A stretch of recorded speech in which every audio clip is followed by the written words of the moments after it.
Hey, I'm Timmy Hayes. Welcome to my YouTube channel, all that.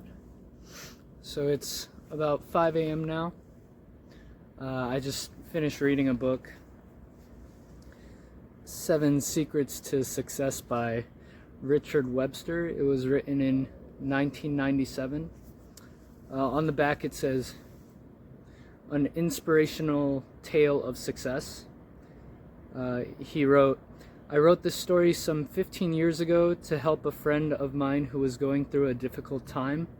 I was very surprised and extremely happy at how quickly he responded. He came out of his depression and began life anew." And then the book description says, "Meet Kevin, who at the age of 28 is desperate after the failure of his business and marriage. Suicide seems like his only answer, until Todd Melvin, an elderly gentleman with a mysterious past, enters his life one stormy night.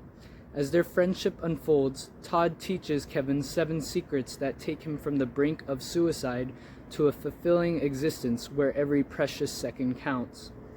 Now, you too can learn Todd's secrets, secrets that will give you the power to turn your life around, begin anew, and reap success beyond your wildest dreams. If you've stopped setting goals and dreaming of the future, or if you're looking for a simple formula for success, let this inspiring story of hope be your stepping stone to lifelong fulfillment." So, I don't know why I chose this book to read tonight.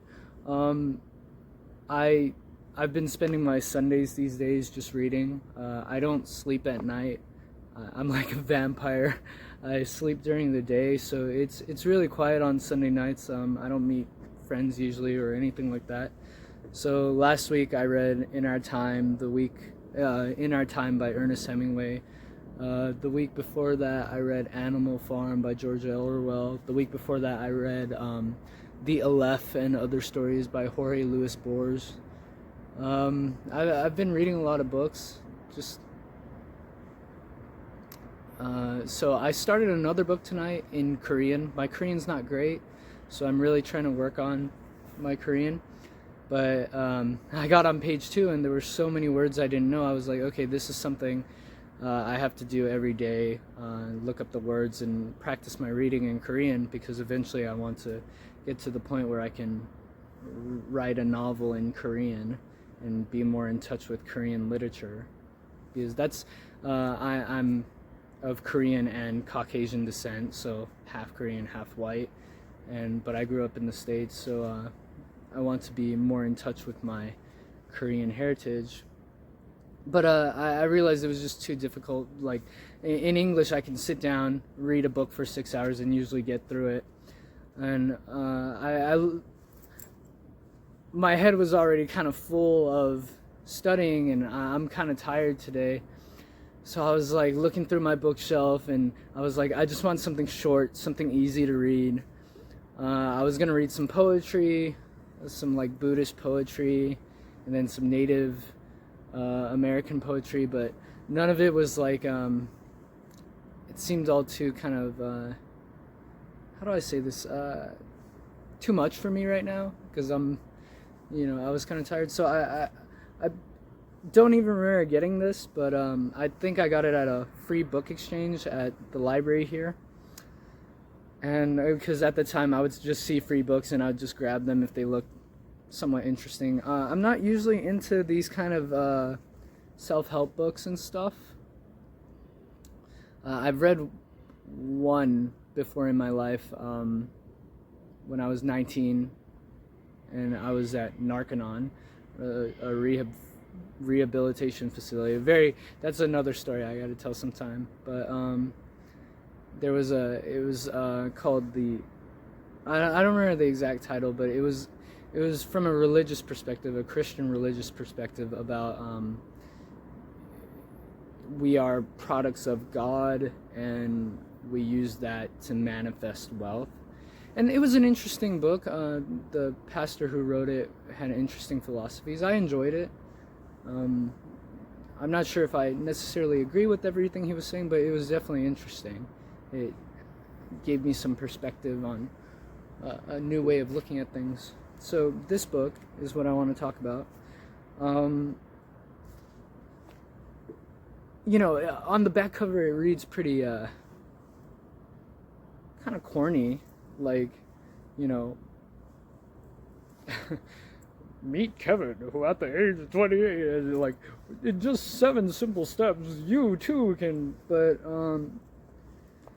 it's amateurish in its writing. It's not like, it's not fucking Hemingway or something like that.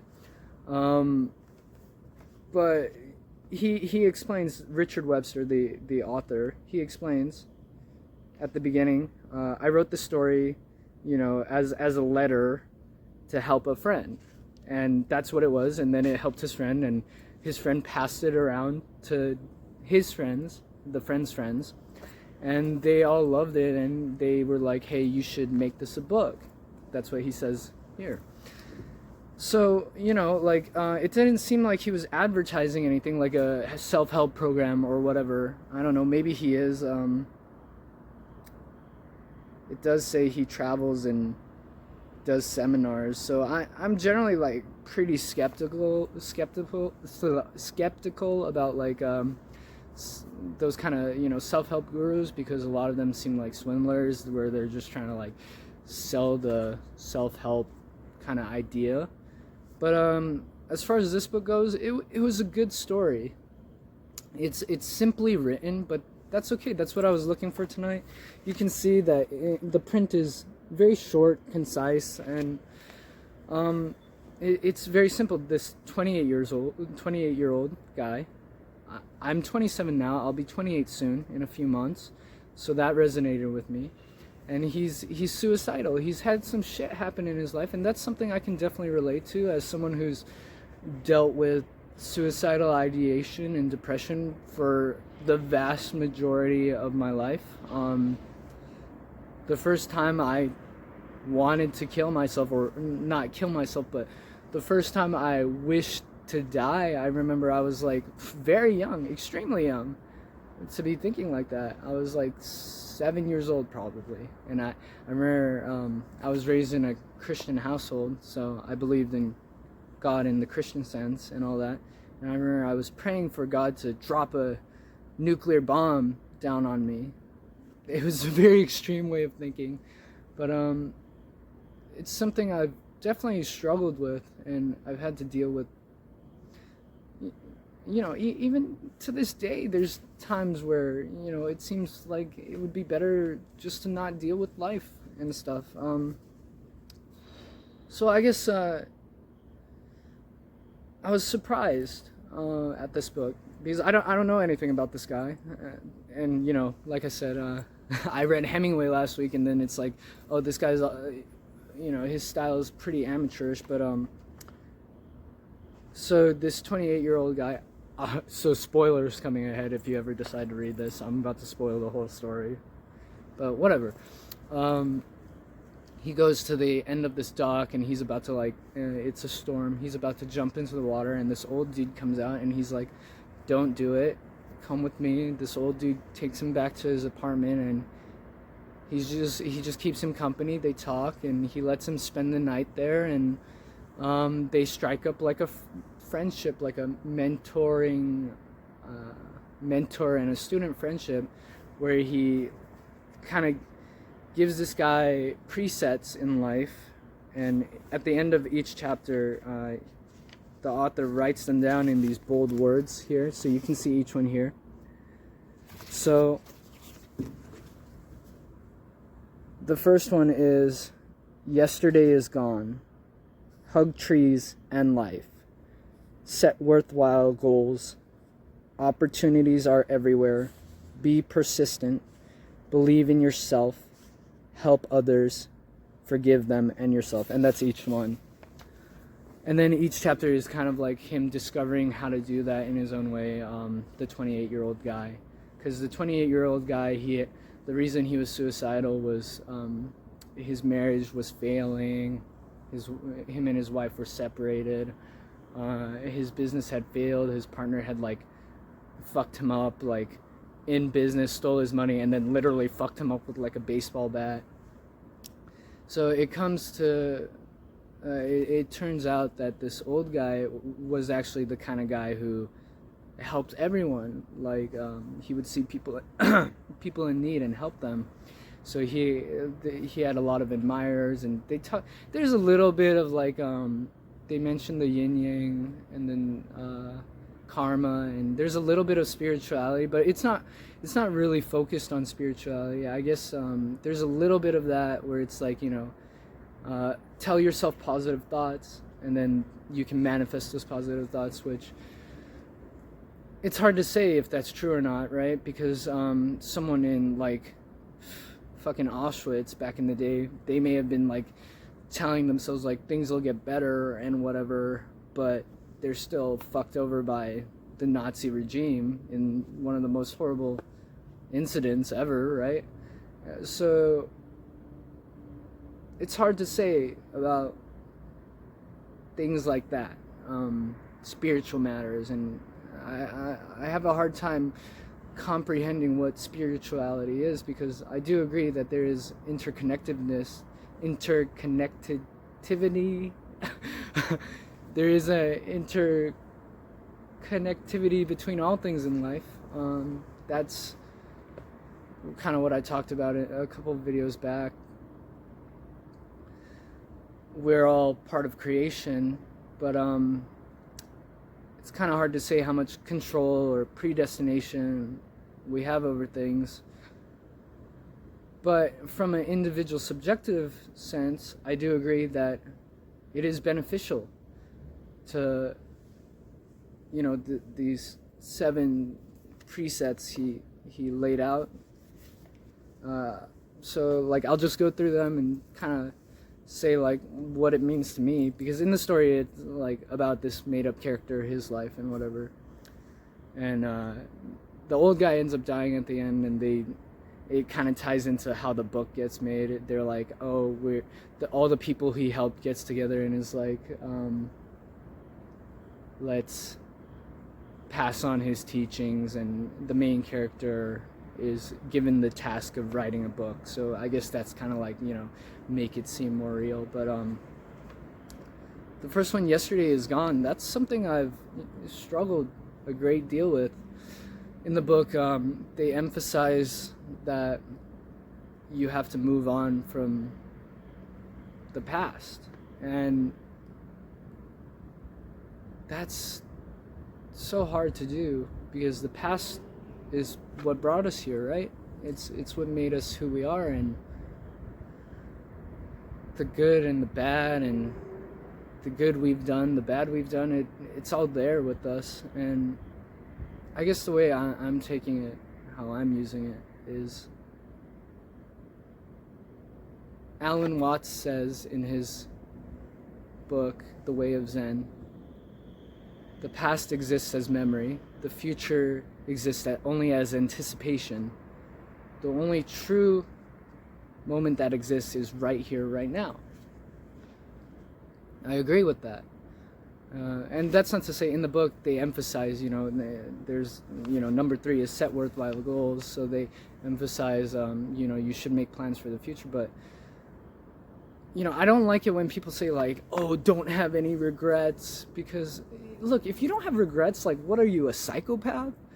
You should have regrets. That's growth. Like, I look back at my childhood, I lived 7 years in North Carolina, in the South, and there's homophobia and racism everywhere, but I think it's a well-known secret that the South is pretty abundant in those things. So as a young child, and especially like I'm 27, back then, like, homophobia was rampant. It was normal, and I look at things like that, or racist stereotypes, and how I bought into those things as a young child, and I'm like, that's something I heavily regret. And you should have regret and remorse. You should feel bad and sorry for things that you've done wrong, and then you should go through like a kind of a repentance. I call them the 3 R's personally. Regret is the feeling, remorse is like wishing you can change it, and then repentance is you work to not make those same mistakes. So that's, yesterday is gone, kind of, it's something that I feel pretty good about now. I don't really, I try not to dwell on the past. I mean, I still do somewhat, but I think I'll outgrow that at some point. So I encourage you to try the same, you know. I'm not saying, you know, there's things like PTSD, post-traumatic stress disorder. Not everyone can let go of their past so easily, but we can't change the past. We can only change what is happening now. And that's true. So focusing on the present is important, and making our present and our future as good as we possibly can. Hug trees in life. So this is a funny one. He talks about in the book how trees are living. So, you know, when you embrace trees, someone just walked by. When you embrace trees and you give positive energy into them, it gives it back. So I'm in a very interesting place right now. 5 a.m. in the morning. You can see the view behind me. It's quite beautiful. You have the tower over here, Seoul Tower, Namsan Tower, and then the beautiful lights of the city. And behind me is a shrine I live very close by. So you can't see inside it at this time, but it's, you know, if you want to talk about spirituality and all that, here you can see the door. I'm not sure exactly what this symbol means. I recognize the colors as kind of the Korean primary colors, but it looks reminiscent of the yin and yang symbol. It's got blue, yellow, and red. And then right in front of the shrine, there's this beautiful tree. So I'm gonna try it right now. I came out, I was like, I'm gonna go hug a tree, and then I was like, I might as well take a video and talk about this book as well. So I'll set the camera here. I think you can see me. And I'm just gonna try to really embrace this whole tree.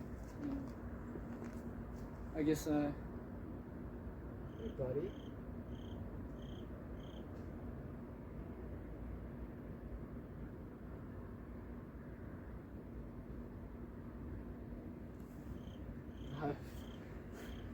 좀 어색하다. It's like a little awkward, like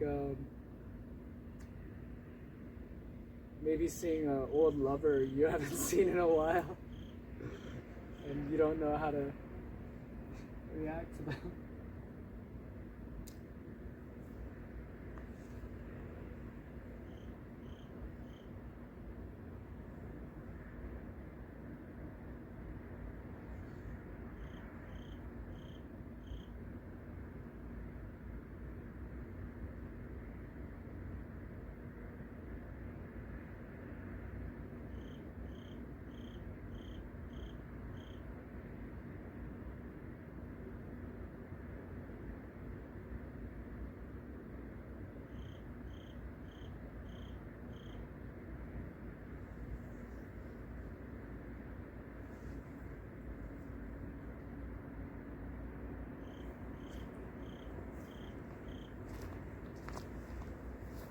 So the book, the main character hugs several trees, and some of them gives him like not great feelings, but a few of them kind of like re-energizes him or lifts him up. And I didn't feel that. I didn't feel like a sense of being lifted up or re-energized, but I did feel something. I felt sad and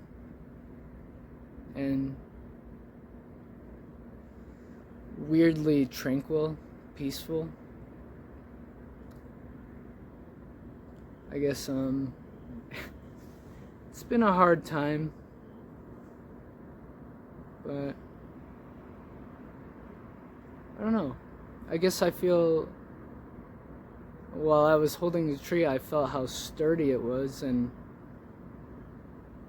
I guess I kind of felt that coming back, like I maybe I can be like this tree, and the tree experiences hard times. Winter is coming. It's going to be freezing cold, storms and stuff, but it's still standing and it's still beautiful. So maybe I can be like this tree. And even though I have hard times and my branches will go bare in the autumn and I'll be freezing my ass off, maybe I can be like a exemplary example of life.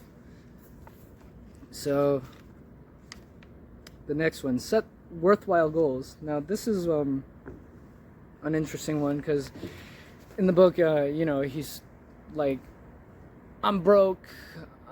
He's kind of struggling, like, what do I want to do with my life? But also I need to make money to live. So it's kind of like this juxtaposition. So what ends up happening is he kind of finds what he wants to do. He goes in for a job interview, and they end up not giving him the position he exactly interviewed for, but because of his attitude, they give him like something more of what he wanted to do, kind of a managerial position. So as far as worthwhile goals go, that's easy for me. I want to make music, and that's what I'm doing. This is mainly a music channel. I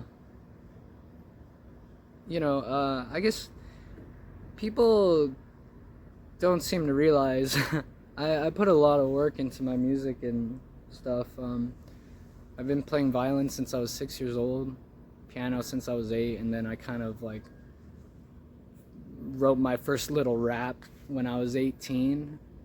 And then not so long ago, like I was in a rock band like 4 years ago, and then like almost 3 years ago I started like trying to record music at home and produce and stuff. So it's like it takes a lot of work to play different instruments, and there's so much in music production to learn, and then making videos and video editing, and I'm doing it all myself pretty much. Most of it, like 99% of it myself. I mean, I get like I've had friends help with like holding a camera, or sometimes I saw a studio audio engineer, and I kind of paid for a lesson. And then I watch a lot of YouTube videos to learn how to do things, but it's a lot of work, and it's kind of it's hard sometimes because I post shit, and it's hard because no one really seems to recognize. I mean, some people do. I get a couple likes here, a couple positive comments, but man, I try to just post on different sites, and damn, like, the internet is a rough place, right? People they just take massive shits on something I work really hard on, and it can be really disheartening. But I'm like, hey, you know what, like, this is like my main goal in life. Like, everything in my life, sex, love, living, whatever, friendship, family, all of it, I'm like, I see it as my goal in life to articulate the things I feel through art. Music is my main thing. Writing as well, but that's something I'm focusing on later. But the things I feel, my emotions, are not mutually exclusive to my experience as a human being, because sadness, happiness, and my experiences are exclusive to me, but my emotions are not. And a lot of my experiences are analogous to other people's experiences. Love and loss and things like that, and anguish and rage. So the things I express is a way for me to, the thing about music that differs from writing, I feel you can be more direct about emotional expression. Not always, but there are some aspects of emotions and emotional logic, dreaming logic, subconscious logic, that you simply can't express in a direct way. And that's what music does. It lends abstraction to what we are unable to express. It's a way to articulate the world around us and our internal world in a way that we can use. So I see that as my main life goal. I want to help people, and that's the ending thing. I'm jumping around here. Help others, forgive them and yourself. Like, it is my goal to make music that kind of maps out my world and helps other people map out their worlds. So the next one is opportunities are everywhere. So that one was a really interesting one in this book. The old dude grabs the young dude, takes him out onto the street, and he's like, tell me what you see, and like, what do you see in the storefront? And like, as they're looking at the store, he's like, no, it's opportunities. Like, you know, if they need a sign in the window, you could be the one to paint that sign. If they need someone to sweep the floors, you could be the one to do that. If they need someone to manufacture the items in it. So it was actually really interesting, because it's like, you know, I look at all these buildings. Like, each one contains virtually infinite opportunities. You could be the one to create these halogen lights, or like pour the cement, or the construction workers, or, you know, whatever they do in their offices. It's or even the clothes I'm wearing, the bleaching my hair, or cutting my long ass hair, helping me straighten it because it's way too poofy right now. But like, even looking at yourself, you know, your eyebrows, your teeth, you know, there are opportunities everywhere. Like, you could be a dentist, or a, you know, makeup artist, or an author, or a print manufacturer. It was an interesting way of looking at things. And that's the thing, even with the internet now, like, it can feel like making music. Sometimes I feel like I'll never be able to, you know, get recognition or monetary success through music, because the market is oversaturated, and there's no room for the do-it-yourself guy like me, the totally independent guy. And, you know, hey, the internet is a plethora of opportunities. Like, who knows? Like, I've seen YouTube channels like blow up from 100 subscribers to multiple million in the span of like a week. Meat Canyon, he makes like really weird, funny, gross, and disturbing cartoons. I saw his channel, like, it's over 1 million now, over 1 million subscribers, but before it had a couple hundred maybe. So hey, like, I have a couple fans, like, they'll send me messages and stuff, and I'm like, hey, to me that's success. Like, I want to make a living through music. That could allow me to focus more on music, because I have a nighttime job now. I can't say day job, because I'm like a vampire. I work exclusively at night. But I'm very fortunate that my job allows me kind of free time, so I get to think about my own things that I want to do. But where was I get lost in tangents sometimes. We were at opportunities are everywhere. So yeah, who knows what will happen. Like, and that's not so important, because the few fans that have messaged me, like, they connect with the stuff I'm doing, and to me that's why I'm doing what I'm doing. Like, making money, getting recognition, that's all things I want. Sure, of course I do. You know, let's say I got rich and famous as a rock star. Like, yeah, I could go wild and buy more fancy things or whatever. That's nice, you know.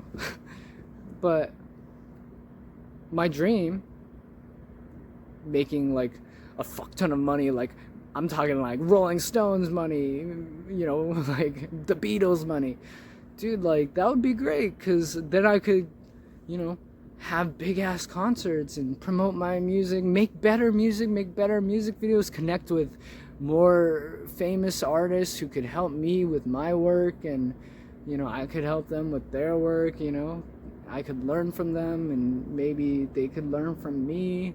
You know, my dream is to work with people like Gaspar Noé or Wes Anderson, people like that. That'd be dope as fuck. And there's so many cool artists out and about now. You know, there's people like just off the top of my head, The Weeknd, Phineas O'Connell, Billie Eilish, Ian Kirkpatrick, so many, Ghostman. There's so many amazing people I would love to work with at some point. But even if I never do, I get to do my own thing. That's cool.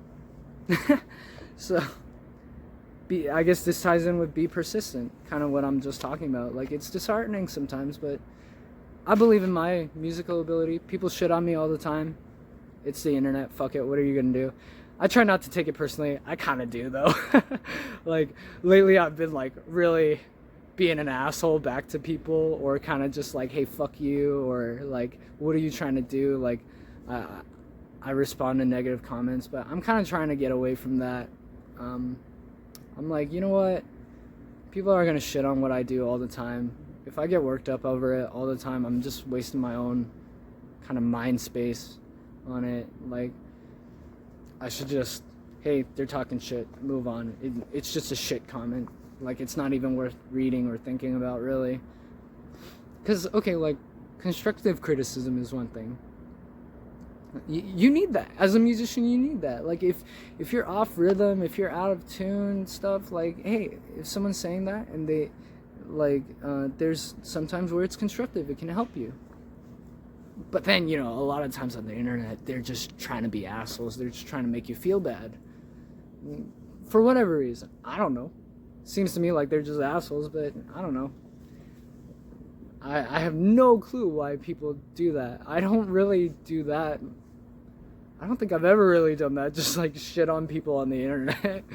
Because I don't get anything out of it. It just seems mean, bullying to me. But it's kind of part of the game. That's showbiz, baby. Like, if you go on the internet, there's assholes. There's trolls and fucking assholes. So just gotta be persistent. And that ties in with believe in yourself too. Like, shit, man. Like, I believe in myself.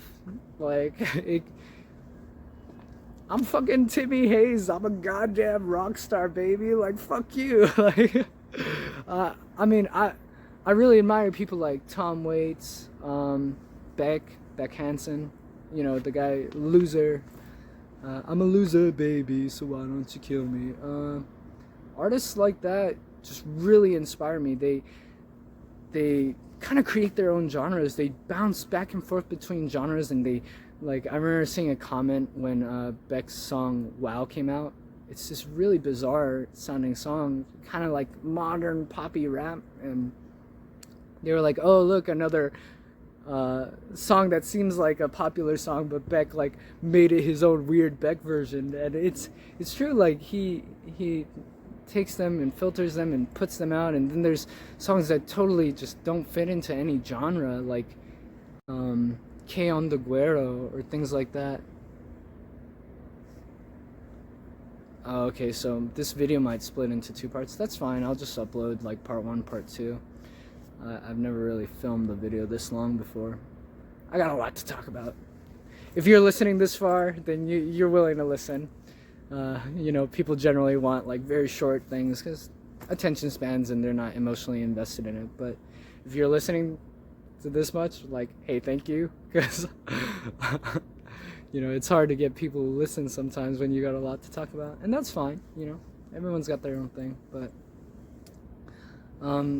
yeah, so that's kind of how I see myself. Like, if you listen to my music or what I create and what I plan on creating, the stuff I'm pumping out now, my music doesn't really fit into any genre per se. Me as an artist, I've bounced like a lot. Like, the rock band I was in was kind of like, even that rock band, like, we were hard rock, kind of grunge, alternative, punk, but we didn't neatly fit into any genre. And most music doesn't, actually. Genres are just labels to like make it more easily understandable for marketing purposes mainly, but it does help sometimes to kind of think what general category something falls into, because if you want to vibe to something like lo-fi beats, that's kind of a very set genre. When you think lo-fi beats, you kind of have an idea of what that's going to sound like. So if you're in the mood for that, or like classical music. So that's, oh, David Bowie is a great example. Like, I really admire David Bowie, love David Bowie. That's the costumes I wear, my style in my music videos, things like that. Like, I'm not saying I'm like David Bowie because my style isn't like David Bowie, but he's an artist that I, at least in concept of bouncing around between genres, that I want to emulate to some form. So yeah, help others, forgive them, and yourself. The last one. That's a hard one. That's the one I've most struggled with. That kind of ties into the first one, actually. Yesterday is gone. Letting go of the past, forgive them and yourself. Forgiving myself, like I said, kind of talked a little bit about, was extremely hard. I really hated myself for a good portion of my life. I was like, I deserve to die for the mistakes I've made, for the people I've hurt. I held on to that for so long, and now I don't feel that. Sometimes it still comes up a little bit, but I don't feel that, because I love myself. I think I'm a cool ass fucking person. I try to treat people with respect. You know, there's people I don't like and I don't fuck with them, I don't vibe with them, but like, I still treat them with respect and politeness. Like, even if I don't like someone, if I'm not gonna be your friend, like, I can still do business with you. It depends on, like, if you're a trustworthy business partner, but like, you don't have to like everyone, you don't have to fuck with everyone, but you can still, you're a human being, you can still treat people with dignity and respect, right? Let's say you hate someone. There's people I hate that I still work with, and it's like, you know what, you don't have to like everyone, and that's fine. And that's part of, like, forgiving others. Like, dude, people make mistakes all the time, and people can be real fucking assholes. I met someone recently who gave me a very interesting perspective. They said to me that we were talking about racism, and they said, like, don't hate people for racism, but rather pity them. And that was an interesting perspective for me, because they were kind of saying how, like, their experiences are so closed off that they've trapped themselves in little cages. And I think eventually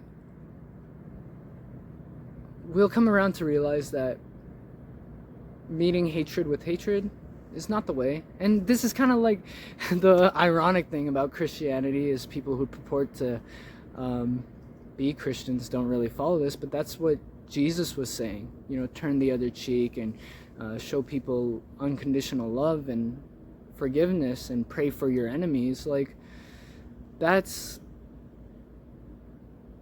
how to create affinity between people.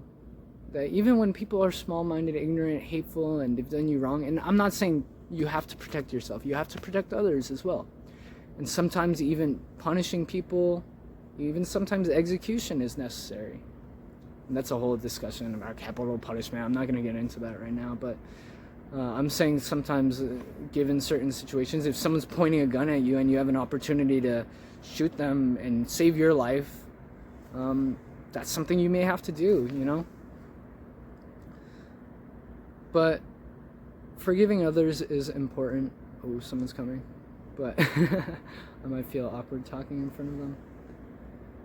Forgiving others is important to moving on and creating affinity between people, and forgiving yourself is important to become a better person, because if you don't forgive yourself, you stay trapped in the mindset that you are still that person that made those mistakes. And I'm not that person that made the mistakes when I was, like, in the onsets of puberty, when I was 12 years old, things like that, or, you know, 8 years old and not understanding the complex dynamics between different people and sexualities and races and things like that, or the genders. Like, so the same person that talked to me about racism, really fascinating person, they said that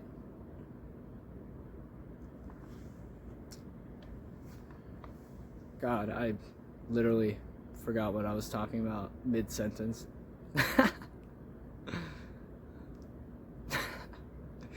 Anyway, this is all unscripted, unedited shit. So, my goal in these vlog videos was to show like me as real as I can be. Because I think that's rare now, and I'm still talking in front of a camera, but I feel like I'm being me. Yeah, I do. I feel like I'm as close to being me as possible, except for maybe when I'm truly alone, because I guess I'm not really alone right now. I'm looking into a camera, and this camera will get spread around, but my goal was to be as real as possible and kind of, I guess in the book they talked about karma, and we get what we put out.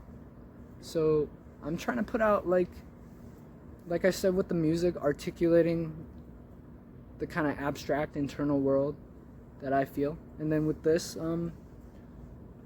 who I am and the things I feel and the way I think. I want to leave traces of myself, and hopefully someone can get something out of it. That would be dope. So yeah, that's the last one, right? Help others, forgive them and yourself. Man, I wanted to, God, what was I saying about this person? I was talking about the genders, sexuality. I lost it. Maybe I don't know. They said something cool though. I know it was cool. So yeah, it's a good book. It's from '97, but I felt like it was relevant to me. 7 Secrets to Success by Richard Webster. Like I said, it's simply written. Parts of it are amateurish, but it's good. It's good. It's real. It's a dude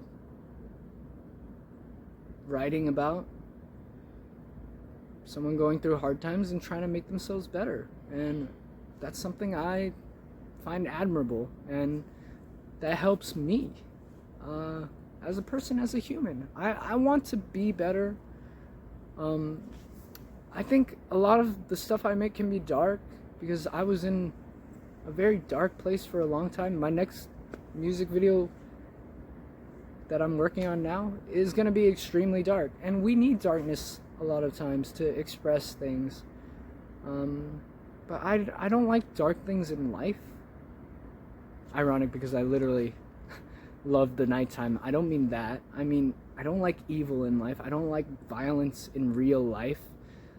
Although I like very violent movies or art, I like things like Eroguro, which is extremely hypersexual violence and all kinds of things, but that's art. Like, that's expression. As long as art isn't being intentionally used to be malicious, like, there's propaganda. But I guess propaganda is different than art, in my opinion. Like, you can say, like, propaganda can be art, or art can be propaganda, but I'm talking about art for art's sake. And we need darkness in art, because darkness happens in life. So much of life is dark. But we, as people, as humans, should be, look, we're all stuck in this world, in life. We're all just trying to make it, right? We're all trying to find our optimal level of happiness, contentment, peace, whatever you want to call it. You know what I mean? Not feeling bad, not feeling shitty, not feeling pain. And I don't mean like masochism, and that's a paradox in of itself. I'm talking about like actual suffering, right? We're trying to reach levels of good versus bad. All of us, even the most monstrous of people, right? And this is compassion on a scary level, like thinking about people who we see as monsters or filth of society. Like, my dream for utopia is that there's a way for everyone to have kind of the most freedom possible without infringing on others' freedoms. And that's the paradox of freedom as well, because ultimate freedom for one person means ultimate exertion of power over other people. My ultimate freedom for me would be like, even if I kill or rape or whatever, like, I can do what I want and get away with it. We can't have that in society. We can't have that in civilization, because that kind of stuff happens, though. People in power are able to do things like that, and that's one of the fucked up things about late stage capitalism and all that, or autocracy, or oligarchies and dictatorships and monarchies. And the nature of power is corruption. And here is the kind of struggle of things, is how do we disseminate power between people, that every individual has the most power possible without infringing on other people's power. And power and freedom, I'm using them somewhat interchangeably in this moment, or in this context. I've kind of gone on a tangent about that kind of stuff. I guess it's what I'm talking about, why I'm even making this video and talking about this, is because I don't think, maybe you won't ever read this book, but it's worth the read, I would say. Maybe you can find a free version online. I'd say, hopefully the author's still alive.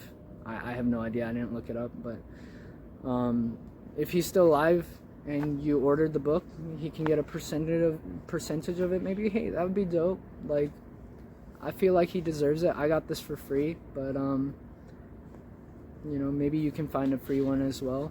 I would say it's worth the read. But even if you don't read it, I hope that me just talking about the concepts in it and how they relate to me, and whatever other concepts and tangents I went on, that they can relate to your experience and help you along the way. Because I really want, although in my life I have felt great rage and hatred, it's not how I want to be. I want to be good. I want other things to be good. I want life to flourish, because life is art. Life is music and beautiful. It's amazing, isn't it? Like, look at everything around us. Just look at it. Look at the sky. Even when it's cloudy, it's a kind of weird purpley, bruisey color, and the air is a little crisp and chilly, and life is amazing and beautiful, and there's so much to feel and do. And it's a gift to be alive. It's a gift that we should be sharing. And I know there's people that feel like they should just be taking, and they don't give a fuck. And there's even people who are intentionally malicious, where it's their pleasure to hurt others. And we should strive to work against those things. And, ideally, even those things, like we're talking about freedom and power, even those kind of people would be fulfilled in some way without hurting others. But maybe that's a paradox in of itself. But we should be working, and I'm not talking about like love everyone, blah blah blah. I'm talking about cooperation. We're all in this together, and you don't have to, the hippie concepts of everyone love one another. That's impossible. Fuck that, dude. I don't even love myself sometimes. Fuck you. No, but hey, let's be adults about this, okay? We're all humans. Let's all get along. Diplomacy, respect, politeness, all those things. And then sharing ways to navigate life, and sharing knowledge with one another, and helping people work through whatever they're going through, because life it's hard doing it alone. It's scary and confusing, and we come in as babies, kicking and screaming, not knowing what the fuck is going on. And a lot of traditions are harmful. They are. Like, a lot of religion, they don't give knowledge. They just say, like, the way you feel is bad, especially about sexuality. Like, we're not going to tell you what's going on at all. No education, and you know, everyone goes through puberty, but we're going to tell you that, you know, the thing you're naturally going through, you shouldn't talk about it, and you're bad for feeling it, even though we felt the same way, and everyone does. You know, things like that. We should try to talk to people and be honest with people. Like, hey, like, this is what's going on, and this is what seems right. And this is what we should do. And that's the beauty of our day and age now. We can share things and connect with one another faster and in deeper ways than ever before. Any song you want to listen to is right there at your fingertips. Even now, like, my image can be transmitted across the world, and you know, people can FaceTime with each other. You know, it's amazing. The earth is like a brain, and its neurons are forming deeper and newer connections, and it's starting to become truly conscious for the first time. Maybe. Because maybe it's been conscious before. I don't know. That's a little weirdness to think about, but at any rate, if you've stuck with me this far, it's been almost an hour I've been talking. It's been fun for me. I got to hug a tree. That was interesting. I like that. I've never talked this long on camera before, so this was fun too. And, you know, whatever experiences you've had, whatever time you're coming from, or whoever you are, I hope I've been of service in some way. And life is hard, but it's beautiful and it's worth it. And I really wish all the best for you. I really do. Because I wish all the best for me. And we deserve happiness. We do. We deserve peace and contentment and an end to suffering. Because we're just people. We're just humans trying to live. And